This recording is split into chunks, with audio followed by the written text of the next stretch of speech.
안녕하십니까. 여러분 준비들 다 되셨을까요? 네, 이번 시간에는 전산세무 2급 82회 전산실무와 관련된 기출문제 풀이를 해보도록 하겠습니다. 전산세무 기출문제 구조는 우리가 전표 입력에 대한 부분이 두 개 문제로 구성이 되어 있고요. 그래서 일반 전표 입력, 매입 매도 전표 입력, 그리고 세 번째에는 부가가치세 신고와 관련된 부분이 출제가 됩니다. 그리고 네 번째는 결산입니다. 다섯 번째는 원천징수와 관련된 문제로 구조가 구성이 됩니다. 그래서 총 문제를 큰 단위로 나눴을 땐 5개의 단위로 구성이 되어 있어요. 그래서 그 부분으로 이제 구성이 되어 있는데 저희가 이 부분 진행을 할 때 한 번에 모두 다 진행을 하면 너무 오랜 시간이 걸려요, 여러분. 그러니까 여러분들 조금 부담스럽겠죠. 네, 그래서 저희는 문제를 풀 때요. 조금씩 잘라서 들어갈 거고요. 저는 강좌를 어떻게 나눠서 갈 거냐면 전표 입력을 하나의 강좌로 구성하고요. 그리고 부가가치세와 결산을 또 하나의 강좌로, 그리고 원천징수 쪽에 강좌를 또 나누어서 진행할 예정입니다. 그래서 기출문제 하나를 3개의 강좌로 나눠서 진행할 예정이니까요. 네, 그렇게 알아두시면 되겠습니다. 이런 반복적인 얘기는 필요할 때마다 네, 다시 말씀을 또 드려보도록 할게요. 그러면 지금 퍼펙트 전산세무 2급 교재를 가지고 계신 분들은 720페이지 82회 기출문제를 피시고 시작하시면 되겠습니다. 주식회사 파령산업 회사 코드는 822번이고요. 이제 이게 로그인 되어야 되는 회사겠죠, 여러분? 시험 보러 가시면 사실 회사를 하나밖에 주지 않기 때문에 여러분들은 큰 고민은 없을 겁니다. 그래도 항상 기본적인 전제 회사는 읽고 들어가십시오. 자, 제조와 도소매 및 무역업을 영위하는 중소기업이며 단기 11기, 회계기간은 2020년 1월 1일부터 2020년 12월 31일이다. 전산세무회계 수업용 프로그램을 이용하여 다음 물음에 답하시오라고 되어 있습니다. 자, 기본 전제에 가서 봤더니요. 문제에서 한국 채택 국제 회계 기준을 적용하도록 하는 전제 조건이 없는 경우 일반 기업 회계 기준을 적용하여 처리한다라고 되어 있습니다. 자, 첫 번째 전표 처리 문제부터 들어가 보도록 할게요. 다음 거래를 일반 전표 입력 메뉴에 추가 입력하시오. 여러분 아예 기본에 일반 전표에 가세요 라고 했으니까 여러분들은 822번 주식회사 파령산업으로 로그인이 되어 있다라면 우리는 회계관리의 재무회계 쪽에 있는 일반 전표 입력이라는 메뉴에 입력을 하시면 된다는 얘기겠죠. 자, 입력 시 유의사항 보겠습니다. 자, 일반적인 적유의 입력은 생략하지만 우리 누구에 대한 부분은요. 타계정 대체. 자, 타계정 대체 거래는 적유 번호를 반드시 선택하라고 되어 있습니다. 자, 채권 채무와 관련된 거래는 별도의 요구가 없는 한 반드시 등록된 거래처 코드를 선택하는 방법으로 거래처명을 입력한다. 세 번째, 제조 경비는 500번대 계정 코드를, 판매비와 관리비는 800번대 계정 코드를 사용한다. 회계 처리 과목은 별도 제시가 없는 한 등록되어 있는 계정 과목 중 가장 적절한 과목을 한다 라고 되어 있습니다. 자, 지금 나와져 있는 기본 전제와 입력 시 유의사항은 항상 나와지는 문구이죠, 여러분. 자, 그러면 저희는 첫 번째 내용부터 정리하고요. 정리한 내용 입력을 진행을 하도록 하겠습니다. 여러분들이 시험을 보시는 방법은요. 전표 처리를 전부 다 해놓고 입력하는 분들도 계시고 하나씩 눈으로 보면서 바로바로 입력하신 분들도 있을 거예요. 근데 가장 안전한 방법은 저는 손풍기를 하는 걸 사실 권장을 해요. 근데 안전해요. 왜냐면 그 무슨 부분들, 실수하는 부분들이 조금 덜 하거든요. 자, 덜 한다는 얘기는 무슨 얘기시냐면, 우리가 일반적으로 전표 입력 문제를 내면, 일반 전표에 거래처를 빠뜨리고 나온다거나, 가끔은 너무 바쁘게 입력하다 보니까 차대를 자기 자신도 모르게 바꿔서 놓고 나온다거나, 이런 실수를 상당히 많이 하세요. 그래서 대부분 정리를 하고 입력하는 게 안전해요. 시간 부족하지 않나요? 아니요, 여러분. 세무 2급은 90분이에요. 그래서 시간이 넉넉해요. 대체적으로 시간이 부족하다? 네, 공부가 잘 안 되신 거예요. 내 관리가 잘 안 돼서 부족했던 거지 실질적으로 시험을 준비하는 과정 중에 90분이면 시험은 충분히 정리가 되어집니다. 그렇기 때문에 시간이 부족해서 문제가 발생되지는 않아요, 사실. 자, 그러면 저희는 한 건 보고 입력하고 하나 설명하고 입력하고 이런 식으로 가겠습니다. 3월 3일입니다. 주식회사 동국 소유의 건물로 사무실 이전을 하면서 임차 보증금, 자, 여기서 중요한 건 임차 보증금이네요. 임차 보증금 1,500만 원 중 2월 3일 지급한 계약금 500만 원을 제외한 여러분들은 계약금이라는 글씨를 읽자마자 어떻게 표시해 놓으셔야 될까요? 아, 계정 과목. 그쵸, 여러분? 자, 지금 임차 보증금도 일종의 계정 과목이 맞습니다. 그래서 임차 보증금 그리고 계약금이라는 글씨가 나오면 바로 여러분들은 지금 계약금을 내가 지급한 거란 말이에요. 그럼 계약금을 내가 지급하면 선금이 되고 내가 계약금을 받게 되면 선수금이 되는 거죠, 여러분. 그래서 선급금이라고 써놓으시면 되겠죠. 자, 500만 원을 제외한 1,000만 원을 보통 예금에서 지급하다라고 되어 있습니다. 자, 그러면 임차보증금 내돈이죠. 그리고 미리 준 선급금 상기해 주시고요. 나머지 차액인 1,000만 원은 통장에서 나갔다. 이런 얘기가 되네요. 뭐 크게 어려웠던 부분 자체가 없는 문제이네요. 세무 이급 문제이지만 사실 우리 회계에서 내는 문제의 수준이네요. 자, 일반 전표 입력 들어가셔서 3월 선택해 주시고요. 일자는 3일입니다. 자, 그리고 저는 차변부터 넣겠습니다. 차변에 임차 보증금이라고 넣어주시고요. 자, 그리고 여러분 지금 거래처가 동국이라고 나와져 있어요. 임차 보증금, 임대 보증금도 거래처 관리를 하는 게 맞습니다. 그래서 거래처에 우리는 동국이라고 입력을 하겠습니다. 자, 동국 검색되죠, 여러분?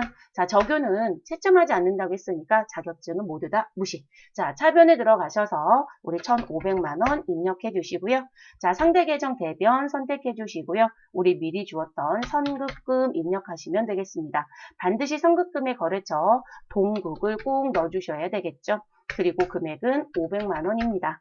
자, 같은 변 대변 선택해 주시고요. 보통예금 103번 선택해 주시고 은행은 별도로 명기한 사실이 없습니다. 자, 그러면 우리 1,000만 원 입력하시고 마무리해 주시면 되겠습니다. 자, 여러분이 시험 보러 가시면 이렇게 보통예금 넣고 엔터를 치면 코드는 없으나 위에 있었던 거래처 상호 동국이 따라와요. 이거 감점하나요? 라고 자꾸 물어보세요. 우리가 거래처 입력 여부의 채점 기준은 어디 가지고 간다? 코드에 대한 부분을 가지고 채점하기 때문에 우리 거래처에 글씨가 들어온 부분은 실질적으로 채점에 영향을 주지 않습니다. 그래서 이 부분이 들었다라고 해서 감점이 되진 않으니까 걱정하지 마실 것. 저는 지저분해서 그냥 입력을 안 하는 거예요. 그래서 여러분들이 나는 이거 입력 안 하고 싶다 그러면 이 자리에서 스페이스바 누르시면 사실상 다 지워지긴 합니다. 근데 시험에서는 채점하지 않는 건 사실 여러분들이 무엇하지 않아도 신경을 안 써도 되는 거잖아요. 그러니까 그냥 있어도 내려오셔도 된다는 거예요. 자, 그럼 여기까지 정리됐고요. 자, 두 번째 7월 8일 문제로 넘어가 보도록 하겠습니다. 자, 출장 중인 영업부 직원들이 카페뉴에서 아이스 아메리카노를 주문하고 자, 다음에 신용카드 매출 전표 법인 삼성카드랍니다. 자, 거래처는 삼성카드가 되겠네요. 결제하였다. 자, 거래일 현재 카페뉴는 간이과세자이고 여비교통비로 처리해달래요. 그럼 계정 과목 뭐로 가달라고요? 여비 교통비로 처리해달라고 하겠습니다. 그러면 차변에 여비교통비 처리해 주시면 되고요. 카드로 결제했으니까 여러분 우리는 돈 아직 안 주었으니까 뭐라고 처리하시면 될까요? 미지급금 거래처는 삼성카드이겠죠. 자, 그리고 지금 보면 신용카드 결제한 금액 얼마이다? 아이스 아메리카노 6,000원 결제했네요. 됐을까요, 여러분? 그러면 입력하러 가보시죠. 반드시 전표 입력 오시면 일자 입력하는 거 실수하지 마실 것. 일자가 잘못되면 점수는 없습니다. 자, 7월 8일입니다. 저희 차변엔 뭐라고 넣어주시고요. 여비 교통비라고 넣어주시면 되겠죠.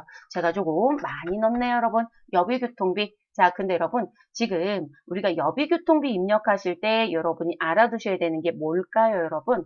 여비 교통비에 대한 부분에 지금 이 부분 차변에 입력하는 부분이 판관비인지 제주 원가인지 그런데 영업부 직원이라고 나와 있습니다. 그러니까 812번에 있는 여비교통비 선택하시면 되겠습니다. 자, 차변의 금액은 6,000원 입력합니다. 상대 계정 대변에 미지급금 입력하시면 되겠습니다. 근데 여러분 이게 신용카드 사용 부분이 나오게 되면 최근 들어서 복수 답안 나오는 거 다들 아시죠? 네, 복수 답안이 나오는 이유가 뭐냐면 우리 지금 차변에 비용 계정이 있었을 때 카드 결제했다. 그럼 미지급금이 아니라 미지급 비용 입력해도 사실 문제가 되지 않거든요. 그러다 보니까 미지급 비용도 또는이라는 거로 해서 복수 답안이 계속 나오고 있습니다. 저희는 신용카드 사용 부분에 대해서 미지급 비용 계정을 쓰라는 별도의 전제가 없다라면 저희는 무조건 다 미지급금으로 통일해서 가겠습니다. 자, 그리고 거래처는 삼성카드의 결제를 추이하겠죠. 그래서 삼성카드 넣어주시고 마무리하시면 되겠습니다. 너무 난이도가 아주 낮은 문제이지 않나요? 네, 이렇게 정리. 자, 세 번째 문제 들어가 보도록 할게요. 자, 세 번째 문제는 7월 25일입니다. 부가가치세 1기 확정분에 대한 납부세액 얼마에 대해서 168만 9천 원. 자, 그리고 미지급 세금에 반영되어 있다. 여러분, 계정 과목 주어진 상태이죠? 자, 그 부분을 법인 보통예금 통장에서 자동이체로 납부하였다. 여러분, 이것도 난이도가 상당히 낮은 문제죠? 자, 그 얘기는 무슨 얘기시냐면 우리는 과세기간 종료이란 부분이 있어요. 그러면 1기 예정은 3월 31일. 자, 1기 확정은 언제이죠, 여러분? 1기 확정은 6월 30일. 자, 그리고 2기 예정은 또 언제인가요? 우리 9월 30일. 자, 그리고 2기 확정은 12월 31일. 자, 이때 우리는 부가세 대급금과 그리고 부가세 예수금에 대해서 무엇한다? 상계 처리하죠, 여러분. 상계. 그리고 나서 이 부분에 납부 금액이 있으면 상계 처리할 때 여러분 우리가 내야 되는 세금이 있다. 그러면 우리는 대변에 미지급 세금이라고 무엇했다가 계상했다가 우리 3월 31일 건 4월 25일 날 신고하면서 납부도 하잖아요.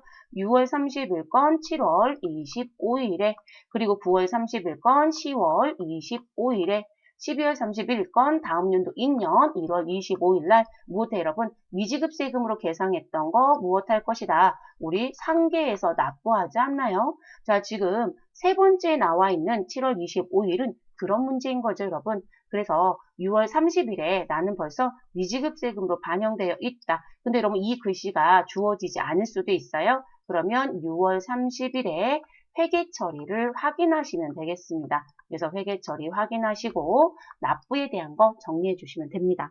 자, 그러면 저희 들어가 보도록 하죠, 여러분. 저는 일부러 6월 30일 전표 확인부터 일단 먼저 해드릴게요. 자, 6월 30일 과세 기간에 들어가서 봤더니 자, 차변에 부가세 예수금, 대변에 부가세 대급금, 그리고 우리는 단수 차이에 대한 자비익도 있고요. 미지급 세금에 대해서 우리 168만 9천 원 나온 게 있죠, 여러분. 그래서 이 부분 무엇하겠다? 납부하겠다. 언제요? 7월 25일. 자, 그래서 분계 확인이 필요할 때도 있다라는 거. 자, 7월 25일 입력해 주시고 우린 차변에 대변에 있는 미지급 세금, 아이고 제가 미지급 비용 넣었어요, 여러분. 미지급 세금 261번 넣어 주시고요. 지금 거래처 얘기는 없으니까 입력하지 않습니다. 168만 9천 원 입력. 자, 그리고 같은 반대편 대변엔 보통예금 103번 넣어주시고요. 은행 명기 없으시니까 마무리하시면 되겠습니다.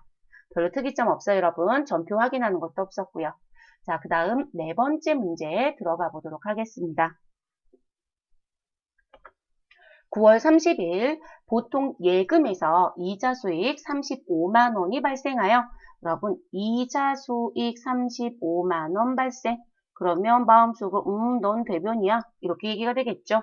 발생하여 원천징수세액 53,900원. 자, 원천징수세액 53,900원 지방소득세 포함입니다. 이를 제외한 우리 누가 29만 6,100원이 입금되었다. 어디에 입금된 거예요, 여러분? 보통예금에 입금되었다. 이 얘기인 거죠.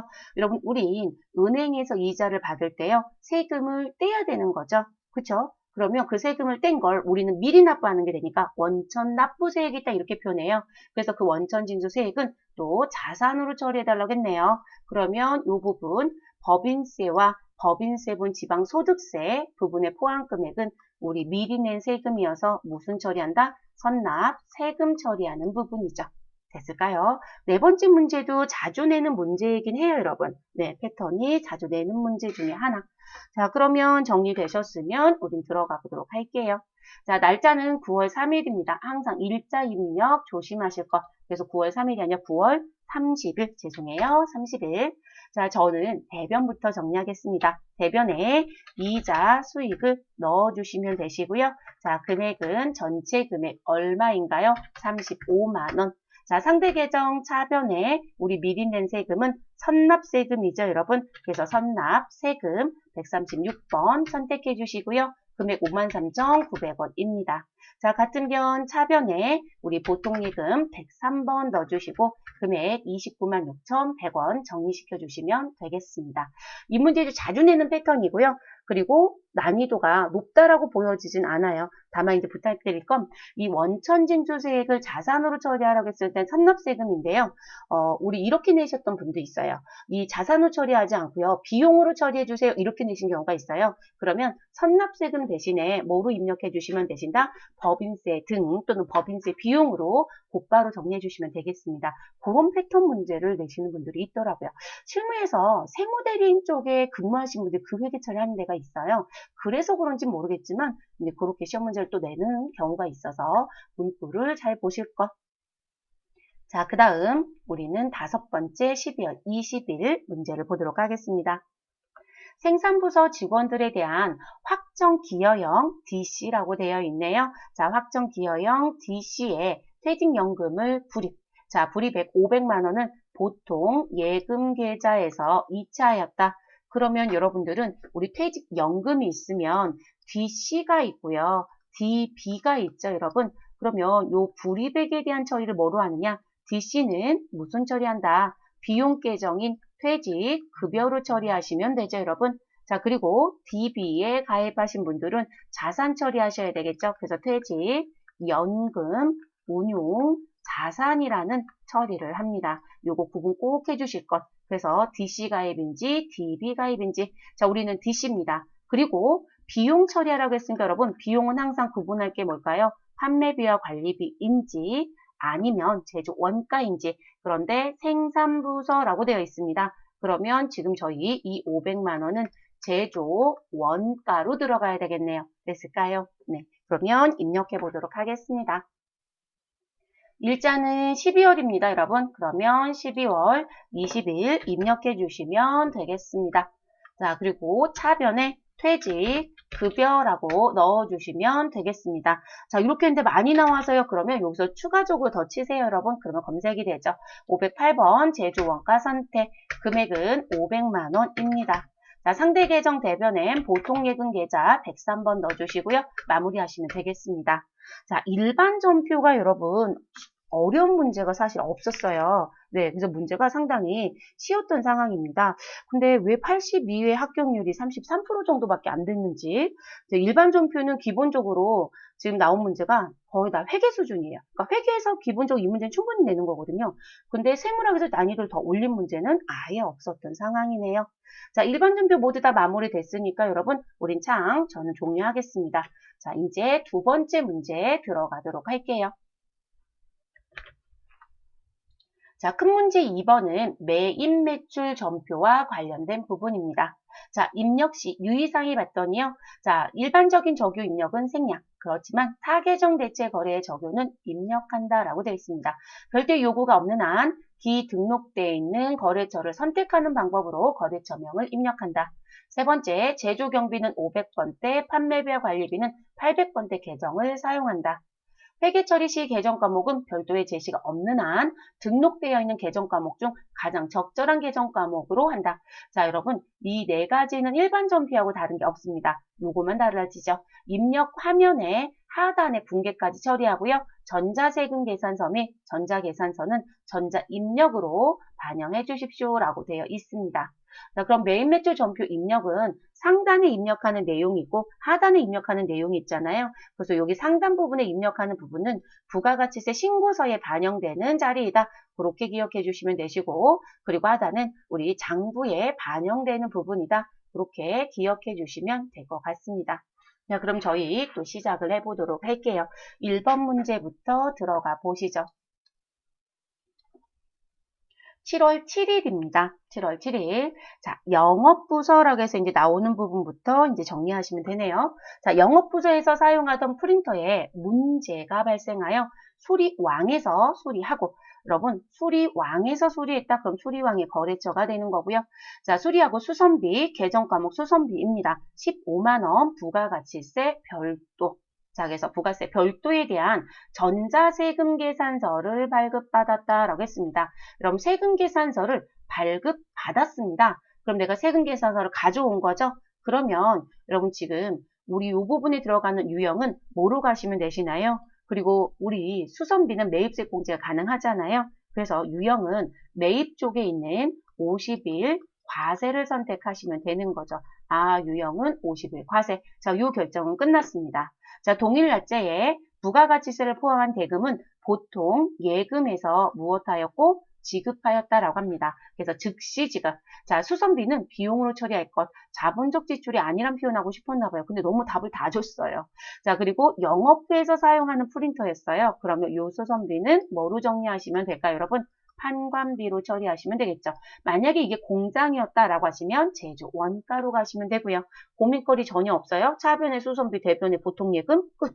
네, 그러면 입력하러 들어가 보시죠. 자, 일자 선택 항상 조심해 주시고요. 7월 7일입니다. 자, 유형은 미리 말씀드렸어요. 아직도 유형 정리가 잘 안 되시는 분이 혹여라도 있다라면 여러분 일자 입력하시고 커서 이 자리에 놓으시고 하단에 유형 확인하시면 되겠죠. 자, 유형은 50일 과세입니다. 품목은 뭐라고 쓰시면 될까요? 수선비라고 쓰시면 되겠죠, 여러분. 품목은 시험에서 채점하지 않습니다. 복수거래가 아닌 이상은 품목과 수량과 단가는 채점하지 않는다. 이렇게 알아두시면 되겠습니다. 자, 공급가액은 부가세 별도라고 했으니까요. 우리 15만원 입력하시면 부가세 15,000원 나오는지 확인. 자, 거래처는 수리왕이었습니다. 수리왕 넣어주시면 되시고요. 자, 그리고 전자이다 종이이다 분명히 전자세금 계산서였습니다. 자, 그래서 전자이니까 우리는 1번 선택해 주시면 되고요. 분계는 혼합 3번 선택합니다. 자, 그럼 차변에 부가세 대급금 그리고 원재료가 등장하죠. 근데 원재료가 아니라 무엇으로 바꿔주시라고요? 수선비로 변경해 주셔라. 그리고 그 수선비는 판매비와 관리비 820번. 자, 내려오셔서 대변 4번 선택해 주시고요. 보통예금 103번 입력해 주시고 16만 5천원으로 마무리해 주시면 되겠습니다. 이렇게 해서 정리가 끝나지네요. 자, 그 다음 8월 20일 들어가도록 하겠습니다. 저는 일자 8월 20일 넣어놓고 시작할게요. 자, 비사업자인 김성호에게 제품을 판매하고 판매대금 110만원 부가가치세 이번엔 포함입니다. 자, 현금으로 수취하면서 소득공제용 현금 영수증을 무엇하였다? 아, 발급하였다. 그럼 여러분 지금 부가가치세 포함이니까 과세거래인 거죠? 네, 과세거래인 거고요. 근데 현금 영수증을 발급했다라고 했으니까 우리는 현금 영수증 과세거래. 그러면 현과 선택하시면 되겠네요. 그래서 22번 현과라는 거 선택하시면 됩니다. 자, 거래처는 누구한테 팔았다? 비사업자 김성호한테 팔았다. 되셨을까요, 여러분? 그리고 돈은 뭘 받았다? 현금 받았다. 더 고민하실 거 있어요? 없죠. 네, 입력하러 가겠습니다. 매출에 있는 현과였습니다. 자, 유형 가셔서 22 현과 입력해 주시고요. 품목은 제품이라고 넣어주시면 되겠습니다. 자, 우리 카드 과세, 현금 영수증 과세, 그리고 건별이 있었죠. 네, 그 부분에 대해서는 공급가액의 금액을 입력할 때 부가세 포함 금액인 공급 대가로 입력을 한다. 자, 그럼 공급 대가로 입력하면 공급가액 100만원과 부가세 10만원이 나와지죠. 자, 그리고 거래처는 김성호라고 나와 있으니까 입력해 주시면 되겠습니다. 전자관계 없으시고요. 분계는 현금 수취했으니까 현금 1번 눌러주시면 입금전표 처리되면서 제품 매출과 부가세 예수금이 자동으로 나옵니다. 그럼 이렇게 정리하고 끝내시면 되겠죠. 혹여 나는 분계를 전부 다 혼합 쓰고 있는데요. 네, 그래도 문제가 되지는 않습니다. 저는 가장 보편적으로 최적화시킬 수 있는 분계 유형을 선택해서 설명을 드릴 겁니다. 그래서 현금 선택하시고 마무리. 자, 그러면 두 번째 문제도 끝났습니다. 자, 세 번째 9월 12일 들어가겠습니다. 9월 12일 입력해 놓고 저는 문제를 읽도록 할게요. 자, 영궁 OTP사. 자, 영국 OTP사에 제품을 10만 불 직수출하고, 여러분 직수출이라는 문구가 등장했습니다. 자, 여러분 직수출이니까 우리는 수출인 거죠. 아, 그럼 유형은 16 수출이구나 라는 얘기가 마무리가 되겠네요. 자, 수출 신고일자는 9월 10일이고 선적일자는 9월 12일이다. 자, 여러분 우리 직수출의 공급 시기는 신고일로 간다, 선적일로 간다? 선적일로 가야죠. 그래서 전표 처리 답을 줬죠. 9월 12일이다. 자, 그리고 환율의 문제가 있겠죠. 수출 신고일의 환율은 우린 사용하지 않습니다. 선적일의 환율이란 걸 머릿속에 가져가시고, 자, 수출 대금은 9월 30일에 받기로 했다. 이런 9월 30일에 받기로 했으니까 저는 9월 12일이 공급 시기인데 공급 시기 일자를 기준으로 돈을 아직 못 받았다가 되죠. 그럼 뭐로 들어가 여러분? 나는 외상입니다 라는 얘기가 됩니다. 그러면 우리가 외화라는 것으로 무엇하게 되면 물건을 팔게 되면 우린 과세 표준은 무엇으로 바꿔주셔야 된다? 원화로 바꿔주셔야 되잖아요. 외화를 원화로 우리는 바꿔서 신고를 해야 되겠죠. 그러면 이때 무슨 부분? 외상이었다라면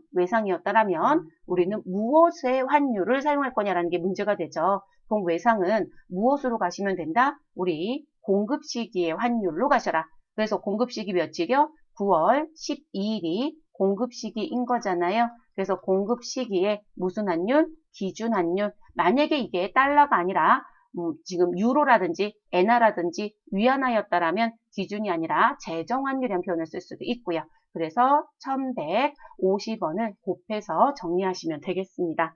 자, 여러분들 계산기 가지고 계실 거니까요. 계산기 가지고 금액 계산해 볼게요.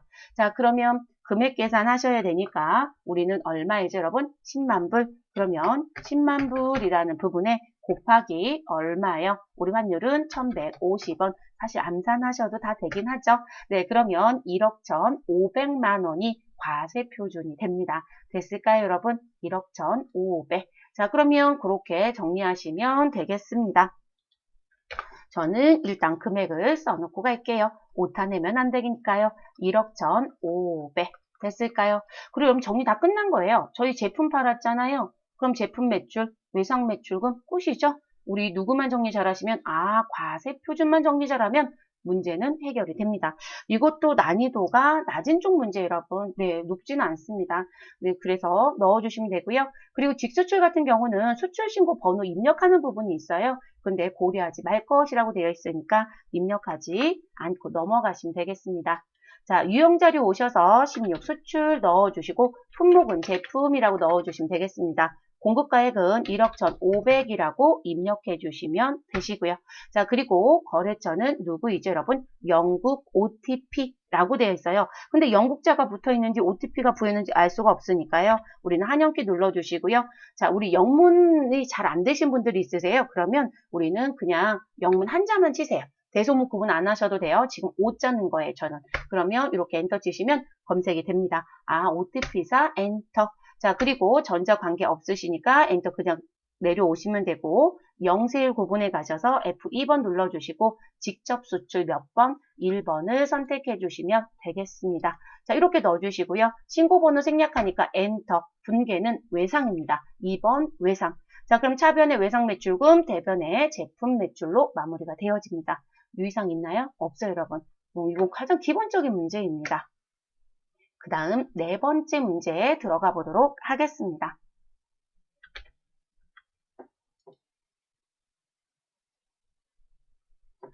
자, 네 번째 문제는 지금 9월 18일입니다. 자, 저는 일자를 또 9월 18일 입력해 놓고 시작할게요.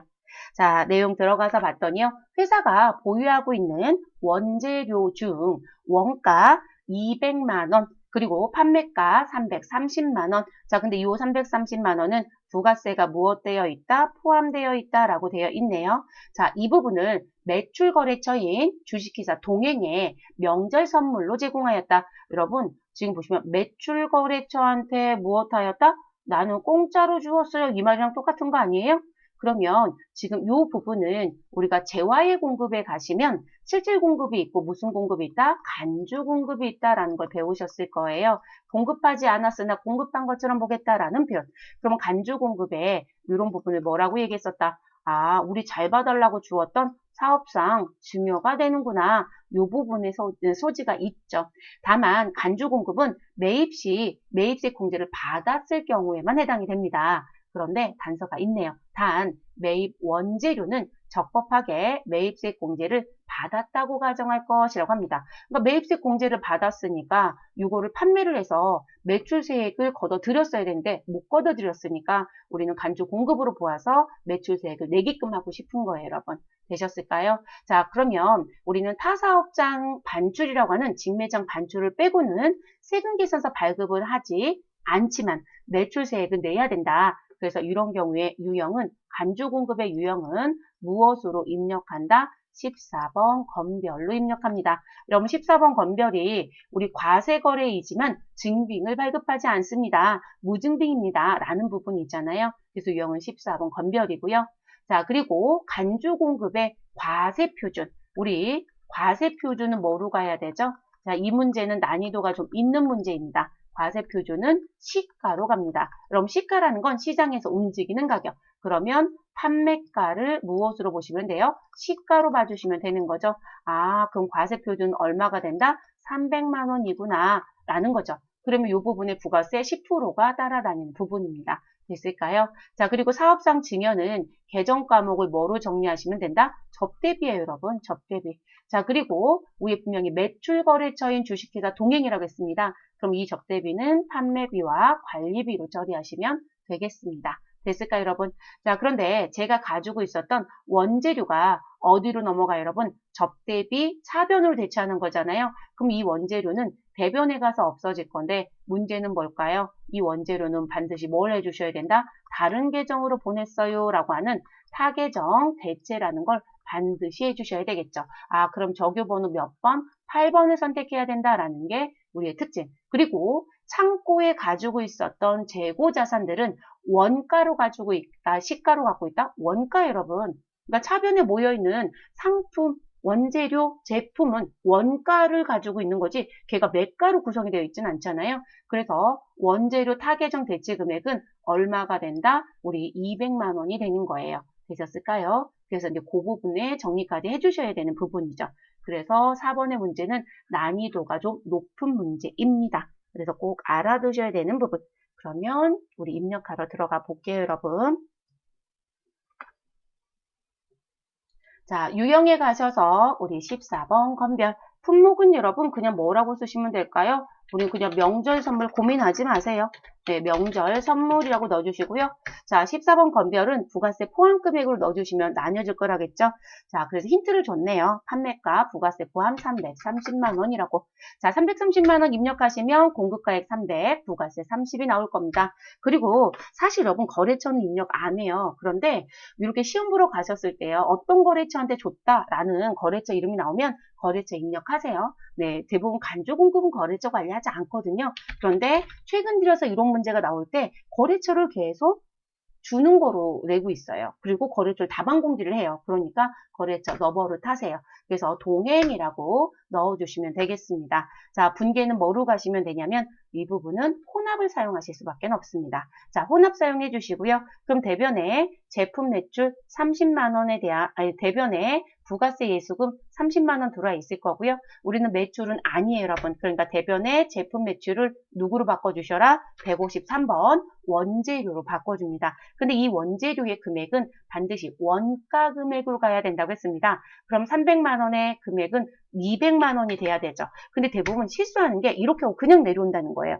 여러분 제가 뭐 조심하시라겠어요? 타계정 대체 꼭 해주셔야 된다고 했죠? 그러면 여기 적요라고 되어 있는 이 자리에 반드시 타계정 대체가 들어갔어야 된다는 거예요.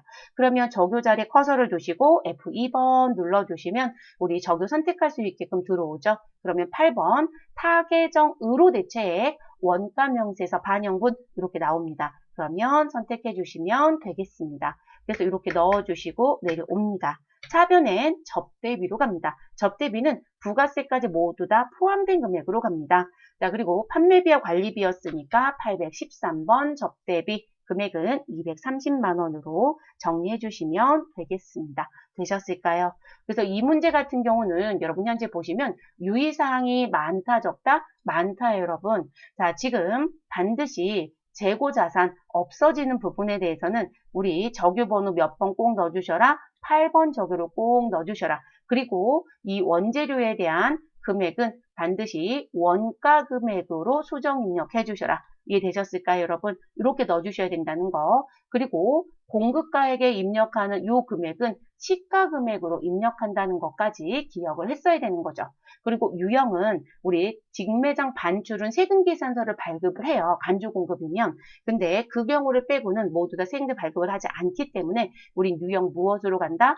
건별로 간다. 라는 거. 그래서 이 부분들 정리를 하고 가셔야 되는 부분입니다. 되셨으면 이제 마지막 5번째 문제에 넘어가 보도록 하겠습니다. 9월 30일 거래이네요, 여러분. 자, 그럼 일자는 저는 9월 30일로 바꿔놓고 시작하겠습니다. 당사에 영업부에서 사용할 문구류 등을 미나 문구에서 현금으로 매입하고 라고 되어 있습니다. 여러분 현금으로 매입했다고 했으니까 매입한 거 정리하시면 되는 거죠. 그러면 우리는 현금이 감소하고요. 거래처는 미나 문구입니다. 자, 현금 영수증을 받았다라고 합니다. 자, 문구류 등은 소모품비로 회계 처리할 것. 그럼 차변의 계정 과목 소모품비라는 것도 나와진 거죠. 그럼 차변은 소모품비, 대변은 현금. 자, 그리고 하단의 내용을 봤더니 과세 공급가액은 얼마이고요? 20. 부가세는 2만 원. 그래서 나는 결제 얼마 했다? 22만 원을 했다. 이렇게 되어 있네요. 당연히 현금 영수증은요. 지출 증빙용으로 받아와야 되는데 지출 증빙 글씨도 정확하게 되어 있고요. 자, 부가세가 있다라고 했고 내가 매입세 공제가 가능한 현금 영수증입니다. 그러면 우리 유형번호 몇 번 쓰시자? 61번. 현과라고 하는 게 있죠, 여러분. 네, 이 번호 넣으시고 마무리해 주시면 되는 문제입니다. 그러면 입력하러 들어가시죠. 갑자기 4번 문제가 너무 어려웠는데 5번 문제는 너무 쉽네요, 여러분. 자, 60일 현과 품목은 그냥 문구라고 넣으시면 되고요. 공급가액은 제가 말씀드렸어요. 카과 현과 건별은 공급가액 입력하실 때 공급 대가로 입력하셔라. 그럼 얼마요? 22만 원을 입력해 주시면 20만 원에 2만 원 나올 거고요. 거래처는 미나 문구 꼭 정확하게 잘 넣어주실 것. 우리 매입과 관련된 신용카드나 현금 영수증은 거래처 명이 빠지면 공급처 명이 빠지면 우리 문제가 생깁니다. 자, 그리고 분계는 현금 지급했다고 했으니까 현금 선택하시면 되겠습니다. 그럼 출금전표 들어왔을 거고요. 부가세 대급금 2만 원, 원재료 계정 과목을 우리 무엇으로 바꿔주시면 된다? 소모품비로 바꿔주시면 되겠습니다. 그리고 이 소모품비는 영업부에서 사용한다라는 표현이 분명히 있었기 때문에 판매비와 관리비인 830번 선택해 주시면 되겠습니다. 그래서 이렇게 정리하시고 마무리. 여러분 지금 난이도가 뭐 높나요? 그렇지 않죠, 여러분? 네, 그래서 전표는 지금 현재 82회 기준에 나와 있는 전표 문제는요. 기본적으로 난이도가 높았다라고 보긴 조금 어렵습니다.